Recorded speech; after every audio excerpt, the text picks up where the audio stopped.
Hello guys, welcome to another session. In this session, we are going to learn about tools required for React development. So let's look into the details. So whenever we start learning any new technologies, then we must have to understand that what are the tools required while learning the technology. So in the same aspect, while learning the React, we required these three things. First one is the node, second one is the text editor, and the third one is the React project structure creator. So let's look one by one. So the first thing which we required is the node, which is our execution engine of React. So to install Node, you need to visit this site https://nodejs.org. So let's go into that. Let's click on this link. So it will take us to the site. There are two options you are getting. One is the LTS one and another one is the current one. Always go with the LTS one, as LTS is a stable version. So once you click on this, then it will ask you to save the file.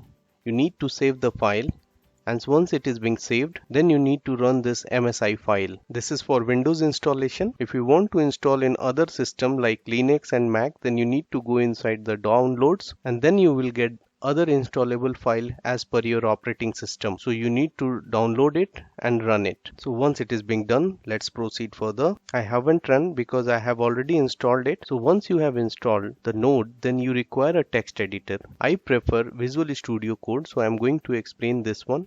So to install Visual Studio Code, you need to visit this site, and here that is https://code.visualstudio.com. So now let's click on it. So it will take you to the Visual Studio Code site. So now once you have reached to the site, then the first step, you need to download the installable file as per your operating system. I am using the Windows one, so I am going to click on this button. If you are using other operating system, you need to click on this. Then it will give you other option for different installable file as per operating system. So once you click on this, then it will give you the option to save the file, that is the exe over here.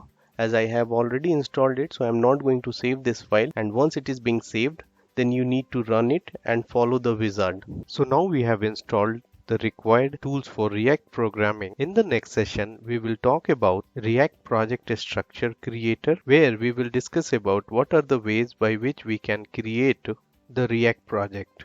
Mainly we are going to discuss about two ways. First one is the npx way, another one is the npm way. Once the project is being created, then we will discuss about the folder structure of the React project.